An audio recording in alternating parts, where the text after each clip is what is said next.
한번 따라 하실까요? 홍색실과 피 흘려 죽으신 예수 그리스도. 무슨 실과? 홍색실입니다. 홍색실과 피 흘려 죽으신 예수 그리스도, 이런 제목으로 말씀의 은혜를 나누기를 원합니다. 하나님의 성막은 하나님이 구상하셨습니다. 그리고 하나님께서 계획하시고 하나님께서 명령하셨습니다.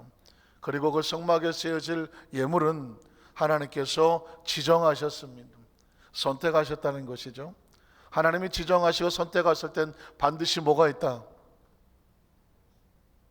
반드시 뭐가 있다? 쓸모가 있는 거죠. 이유가 있고 목적이 있습니다. 여러분, 이 건물 안에 혹시 쓸모없이 있는 거 있습니까? 갖다 버리십시오. 쓸모없는 것은 쓰레기입니다. 이 성전 안에 각자 모양의 여러 가지 물건들이 배치되어 있는데 다 이유와 목적이 있어서 그 자리에 있습니다. 심지어 어느 구석에 처박혀서 보이지 않는 못 하나도 반드시 쓸모가 있어서 박혀 있는 것입니다. 만약에 그 못이 난 쓸모가 없는가 봐 하고 스스로 빠져서 나간다면 이 건물이 유지가 되겠습니까? 안 되겠습니까? 유지가 되지 않습니다. 하나님의 성막에 드려지는 것도요, 우리가 볼 때는 뭐 이런 걸 가져와야 되나 할지 모르겠지만 하나님의 분명한 목적과 이유를 가지고 우리에게 메시지로 말씀하고 있습니다. 금과 은은 왕권을 상징했죠. 놋은 무거운 짐을 지지만 그 자리를 지켜내는 힘 있는 봉사를 말합니다. 청색실은 생명을 말하고 자색실은 존귀와 부귀와 그리고 왕의 옷을 상징한다고 말했습니다. 가장 최상의 고귀한 신분의 그 자색 옷을 입은 그 사람이 만에 하나 그 자기 아들이 집을 나가 돌아오는 그 모습을 보면서 점잖게 아주 은은하게 내 아들이 오는구나 혹시 걷는다면 아마도 아들은 아버지가 자기를 귀찮아하는 것 같아서 도망을 칠지 모르겠습니다. 제가 오늘 아침에 그 중동의 사람들의 옷에 대해서 말씀을 드렸는데 사진을 한번 찾아봤습니다. 중동 사람들의 복장은 이렇습니다.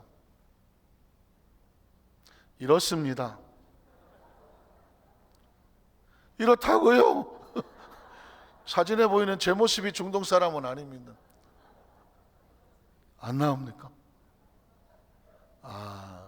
지금 방송실은 당황하고 있습니다. 뭐 아시는 것처럼 뭐 그냥 그럼 또 상상하죠. 뭐 머리에 뭐 이렇게 뒤집어 쓰고 모래다 두르고 통으로 마치 성가대 가운 같이 생겼습니다.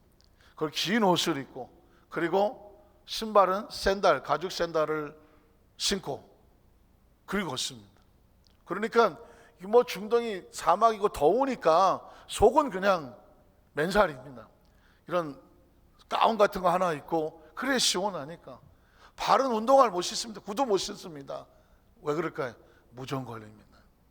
날씨가 너무 덥습니다. 바람이 많습니다. 얼굴을 가리고 그러고 한단 말입니다. 그런데 여러분 보십시오. 집을 나간 탕자가 저기서 오는 것을 보게 됩니다. 제가 그림을 하나 참 준비를 했는데 저렇게 가운을 입고 머리에 두건까지 쓴 그 아버지가 아들이 온다는 소식을 듣고 이거 시범을 보여야 되는데 걷어 올리고 여기 걷어 올리고 맨살이 드러나는데도 이러고 뜁니다. 이러고 다시 말해서 한복을 입었는데 꿈에도 그리는 아들놈이 저기서 온단 말입니다. 어떻게 해야 돼? 치마 걷어 올리고 양쪽 걷어 올리고 속에 고장이가 보이든 말든 하여튼 간에 달려가는 모습이 나옵니다. 여러분 무엇이 그렇게 달리게 합니까? 사랑이 달리게 하는 것입니다. 사랑이 달리게. 참 정말 제가 이 부분을 수도 없이 막 얘기하고 싶어요. 왜 그렇게 하냐면 아버지는 자기가 수치를 당함으로 아들이 얼마나 부끄럽게 오겠어. 아들아 걱정하지 마. 내가 네 수치 내가 대신 다 담당해 줄게. 내가 너보다 더한 짓을 해서라도 사람들이 널 보고 손가락질하는 것이 아니라 날 보고 손가락질하게 만들게.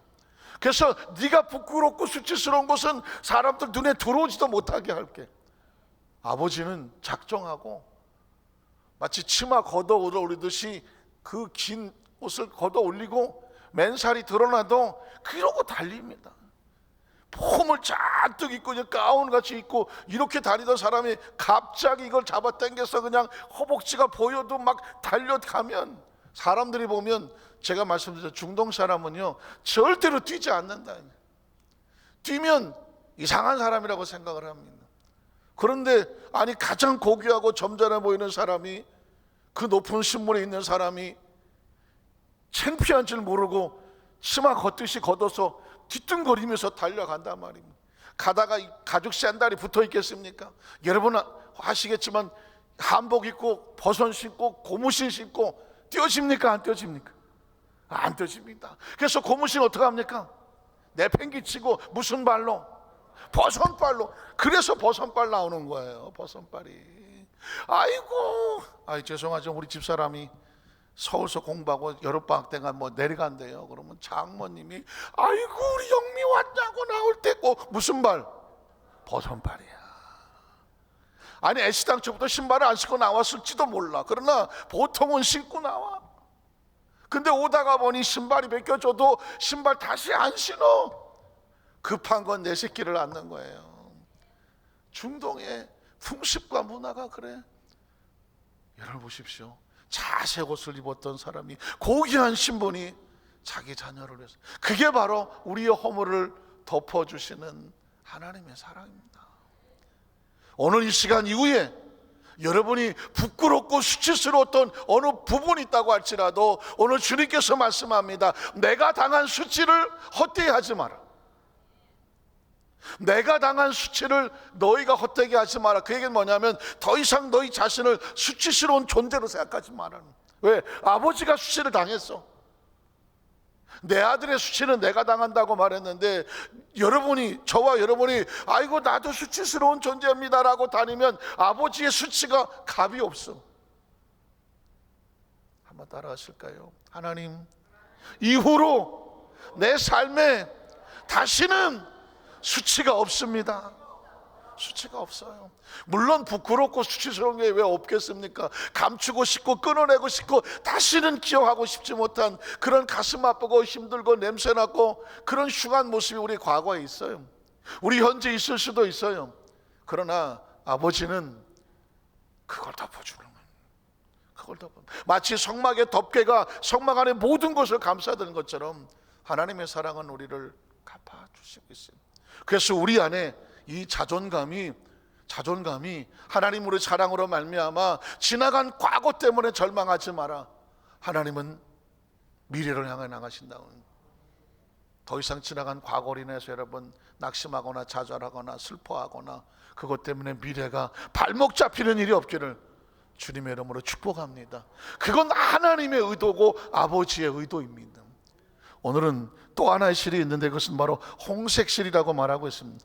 구약 성경 속에서 이 붉은 색깔이 나오면 생명의 구원의 의미가 있습니다. 한번 따라 하실게요. 붉은색은 생명, 구원의 의미가 있다.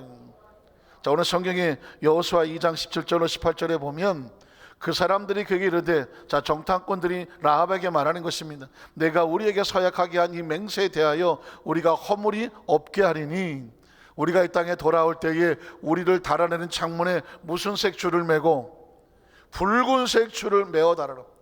여호수아와 이스라엘 백성이 여리고성을 무너뜨릴 때에 붉은 줄을 내린 곳이 있다면 그 집을 기생 라합의 집으로 알고 그 집에 들어온 사람은 다 살리겠다는 거예요. 약속이었습니다. 붉은 줄은 생명을 구원하겠다는 약속이었습니다. 자, 그래서 22장 21절에 보면 다 한 건가요? 네.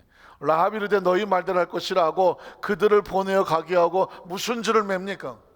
붉은 줄을 창문에 메어 놓았습니다. 약속을 했고 약속을 실천했습니다.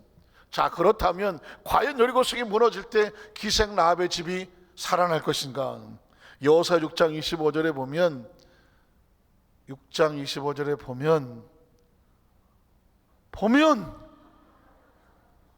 오늘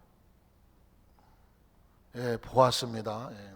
여호수아가 기생 라합과 그의 아버지의 가족과 그에게 속한 모든 것을 왜 살렸을까요? 그 집에 붉은 줄이 내려 있었음.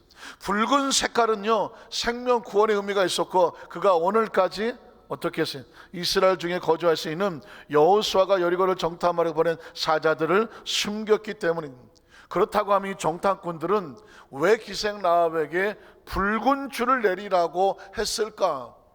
문득 떠오르는 게 없을까요? 이스라엘 백성이 애굽에서 출애굽을 할 때에 그 사망의 세력이 그 애굽의 첫 모든 장자들을 쳐서 죽이라고 할 때 오직 어느 집만, 양을 잡아 붉은 피를 바른 집만 내가 어떻게 하리라? 넘어가리라. 무슨 절? 유월절이 나오는 것입니다. 유월절이거든요. 그들은 그것을 겪었습니다. 애굽에서 나올 때 붉은 피가 생명을 구한 약속이 있어. 그래서 이 기생 라합의 집에 갔던 정탐꾼들은 그들을 말하는 것입니다. 다른 색도 아니고 무슨 색? 붉은색 줄을 매달라고 말했습니다. 출애굽기 12장 7절에 보니까 그 피를 양을 먹을 집 좌우 문설주와 임방에 바르고 내가 그 밤에 애굽 땅에 두루다니며 사람이나 짐승을 막론하고 애굽 땅에 있는 모든 처음 난 것을 다 치고 애굽의 모든 신을 내가 심판하리라. 나는 야훼라. 내가 애굽 땅을 칠 때에 무엇이? 그 피가, 어린 양의 붉은 피가 너희 사는 집에 있어서 너희를 위해서 무엇이 된다? 표적이 된다, 약속이 된다는 것입니다. 무슨 약속? 너희 생명을 내가 구원하리라. 그래서 여러분, 왜 우리가 예수님의 보혈을 찬양합니까? 그 십자가의 보혈이 이제 우리가 하나님 앞에 나가는데 구원의 약속이 되는 것입니다. 여러분, 이 찬양을 기억하십니까? 보혈을 지나 하나님의 품으로. 참, 이 찬양은요, 순복음교회 어떤 목사님이 작사 작곡을 했어요. 김도훈이라고 하는데 이 찬양의 가사가 참 의미가 있습니다. 우리가 하나님 앞으로 나갈 때에 무엇을 지나 나갑니까? 그리스도의 보혈을 지나서 나가. 보혈이 뭔데? 생명 구원의 표적이요, 약속이 있기 때문에 어느새는 우리도 누구의 보혈? 예수의 보혈을 의지하여 이 자리에 나와 계시는 줄로 믿습니다. 우리 한번 찬양할까요? 보혈을 지나 하나님 품으로.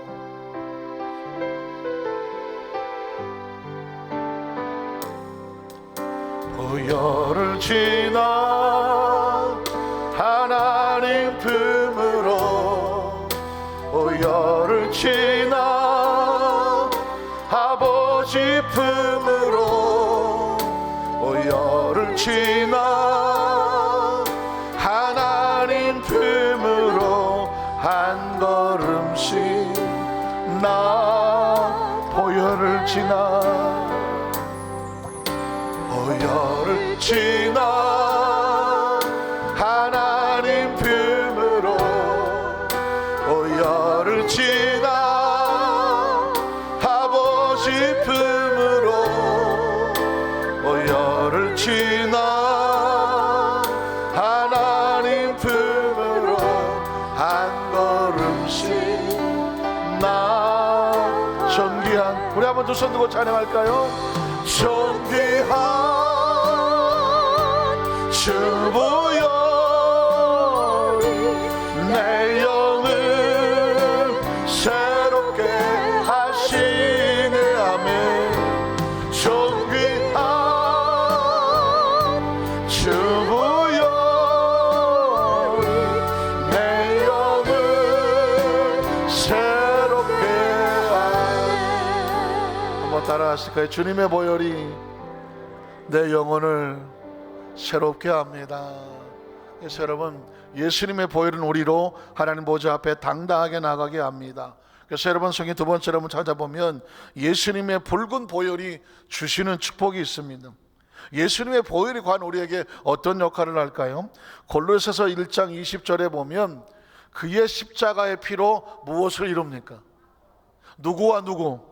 하나님과 우리 사이와 화평을 이룹니다. 아담과 하와가 범죄한 이후에 하나님과 우리 사이가 원수된 사이가, 원수가 뭘까요? 다시는 안 보는. 왜? 말씀에 순종하지 아니하고 하나님을 버렸으니까. 어떻게 회복이 됩니까? 예수님이 십자가에서 한 손으로 하나님의 손, 한 손으로 우리의 손을 붙잡아 함께 손잡게 하시는 것과 같이 그 십자가의 피로 화평을 이루사 만물, 그 땅에 있는 것들이나 하늘에 있는 것들이 어떻게 그로 말미암아 자기와 화목하게 되기를 뭐 하십니까? 기뻐하시는 것입니다. 한번 따라 하실까요? 우리는 예수님의 보혈로 하나님 아버지와 화목한 존재가 되었습니다. 혹시라도 나 같은 죄인이 아버지 앞에 나올 수 있을까? 하나님이 내 기도를 들어주실까? 염려가 되고 걱정이 되십니까? 탕자가 그랬습니다. 탕자는 아버지 앞에 나올 때 어떻게 하고 나왔냐면 나는 아버지 자식이 자격이 없다고 나왔습니다. 실제로 중동에서 보면 사람들에게 물어봤습니다. 당신의 아들이 당신이 죽기 전에 유산을 남겨달라 그러면 어떤 반응을 보이겠습니까? 그랬더니 뭐라고 하는지 아십니까? 패 죽인다 그러더라고요. 있을 수가 없다는 것입니다. 열이면 열, 백이면 백. 아니 어떻게 자식이 아버지가 지금 포렇게 눈이 시퍼렇게 살아있는데 아버지 어차피 돌아가실 거면 그냥 재산 미리 좀 주세요. 그렇게 할 수가 있다 없다? 할 수가 없어요. 그런데 중동에 만약에 그런 식으로 아버지한테 물었다면 중동의 아버지들은 이렇게 말하는데, 근데 이 아들은 실제로 그렇게 했고 아버지는 그 아들에게 그 소원을 들어줬어. 근데 그 자식이 돌아오려니까 정신을 차리고 보니까 내가 아버지에게 할 짓을 했어 못했어? 못할 짓을 했지, 할 짓을 못한 게 아니라 못할 짓을 했어. 그래서 오면서 뭐라고 말하냐? 나는 아버지의 자식이 자격이 없다고. 그래서 혹시 여러분 기도하면서 나 같은 사람의 기도를 하나님이 들으실까? 내 자격에 대해서 의심이 되십니까? 걱정하지 마세요. 이미 하나님과 우리 사이는 화평한 존재가 됐어요. 아버지께로 돌아오면 예수의 피로 말미암아 하나님의 자녀가 되어지고 우리를 기뻐하시는 존재가 되어진 줄로 믿습니다. 에베소 2장 13절은 더 가까이, 이제는 전에 멀리 있던 너희가 그리스도 예수 안에서 누구의 피로? 그리스도의 피로 어떤 사이가 됐다? 아주 가까운 사이가 됐다. 아버지가 아들을 끌어안는 것처럼 하나님이 우리를 안아주시는 관계가 된 거예요. 알아요. 사실은 우리가 신앙생활을 하지만 늘 불안하잖아요. 늘 초조하잖아요. 내가 하나님 앞에 이런 사랑을 받을 만한 존재인가? 사랑하는 성도 여러분, 우리가 생각하는 그 어떤 불안도 하나님 못 감당할 것은 없어요. 아주 가까운 안아주시는 관계가 됩니다. 또 그리스도의 보혈은 로마서 5장 9절에 보니까 이렇게 말합니다. 그러면 이제 우리가 그의 피로 말미암아 무슨 존재가 됐어요? 의로운 존재가 됐습니다. 한번 따라하실까요? 그러면 이제 우리가 그의 피로 말미암아 어떻다? 의롭다 하심을 받았습니다. 우리가 의로운 것이 아니라 그리스도의 피로 말미암아 의로운 존재가 되어주신 것이 법적으로 선언됐습니다. 그러니 우리가 과거 연약하고 부족한 존재라고 할지라도 예수의 피는 우리를 어떻게 만든다? 의로운 존재가 되게 하십니다. 우리의 마음에 담대함이 있어야 돼요. 법적으로 의로운 존재입니다. 부족하고 모자란데 그리스도의 피로 우리를 아예 그냥 써주셨어. 이 사람은 하나님 안에서 의로운 자가 되었습니다. 확신합니까? 제가 보니까 여러분이 이미 다 알고 계시는 그런 표정이라서. 로마서 6장 53절로 55절에 보면, 요한복음 6장 53절 55절에 보면 예수의 피는 우리를 여기까지 인도합니다. 예수께서 이르시되 내가 진실로 너희에게 이르노니 인자의 살을 먹지 아니하고 인자의 피를 마시지 아니하면 너희 속에 무엇이 없느니라? 생명이 없어. 피는 우리 속에 무엇이 있게 합니까? 생명이 있게 하는 것입니다. 무슨 생명일까요? 그 다음 절 보면 내 살을 먹고 내 피를 마시는 영생은 무슨 생명? 영원한 생명입니다. 영원한 생명을 가졌고 마지막 날에 내가 그를 다시 살리리니 내 살은 참된 양식이요 내 피는 영원한 생명을 주는 생명의 양식이라고 말씀하는 것입니다. 여러분의 성경은요 굉장히 논리적입니다. 하나하나를 통해서 구약 성경의 모형을 통해서 우리에게 의로운 자가 되게 하고 힘 있는 자가 되게 하고 깨끗한 자가 되게 하고 화평하는 자가 되게 하고 하나님과 가까운 존재가 됩니다. 왜 성경은 계속 이런 이야기를 우리에게 강조하고 있을까요? 마귀의 정죄와 참소를 막으려고 하는 것입니다.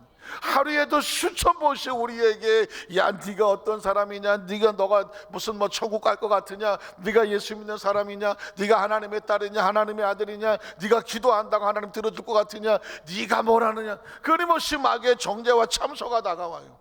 그때 여러분이 누구의 피를 의지해서, 예수의 피를 의지해서 담대하게 선포하십시오. 나사렛 예수를 명령하노니 이 도적질하고 죽여 멸망시키는 악한 귀신아, 예수를 묶임 떠나 갈지어다. 나는 예수님 안에서 그의 피로 말미암아 하나님께서 나를 의롭다고 선포하신 인정받은 사람이다. 하나님과 우리 사이가 가까운 사이다. 하나님께서 우리에게 피로 말미암아 영원한 생명을 회복하여 주셨다. 믿으십니까? 놀라운 것은요, 여러분 축사를 해보셔 아시겠지만 예수의 피를 선포하면 귀신은 떨어져 나가게 되어 있습니다. 그 전에 이 귀신을 쫓아내는 어떤 사역을 한 적이 있었는데, 이 사람이 장례식을 갔다가 예수를 전혀 안 믿는 사람, 그러니 죽음이 두렵잖아요. 장례식을 갔다가 귀신이 들어왔어. 그것도 5년 전에. 그런데 귀신이 들렸으니까 그 사람을 데리고 누가 전도를 하고 교회를 데려왔어요. 그래서 이제 처음 왔는데 처음에 오자마자 이제 기도를 한다고 안수를 했는데 바로 그냥 눈이 뒤집어지는 거예요. 바로 거품을 틀면서 몸을 뒤틀면서 쓰러지는 겁니다. 그러니까 손을 얹고 기도하니까 봐서 귀신의 정체가 드러나요. 그래서 이런 교구장들이 다 같이 달라붙어 갖고 양손을 잡고 손을 머리에 넣고 기도합니다. 너 누구냐? 그랬더니 휙 머리가 돌아가고 눈도 돌아가면서 하는 소리가 나는 독사 귀신이라고 말하는 거예요. 귀신은 자기 정체를 말하거든요. 그럼 물어요. 넌 언제 들어왔느냐고. 5년 전에 장례식 갔다 들어왔다고. 왜? 그럼 네가 여기 이곳에 왜 들어왔느냐? 이곳을 도적질하고 죽이고 멸망시키러 나가왔다고. 그러니까 여러분, 천국을 모르면, 천국을 알면 장례식이 천국 환송식이 되는데, 천국을 모르면 세상 사람이 제일 무서워하는 게 뭐예요? 죽음입니다.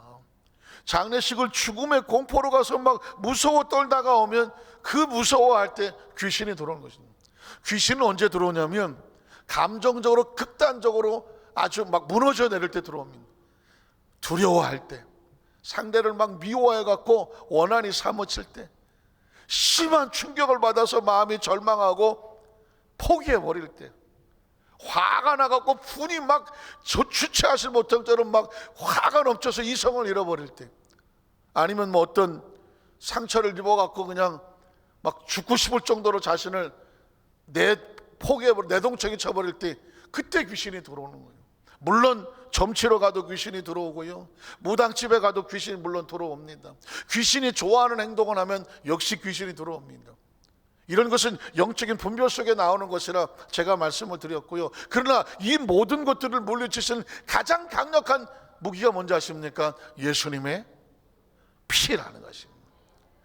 그냥 축사하는다. 니네들은 우리를 못 얘기, 이상한 소리네. 그럼 예수 이름으로 물러가라고 말하는 거예요. 예수 이름으로 그냥 몸을 되는 대로 뜨겁다고 말하고 예수 이름 부르지 말라고 말하고요.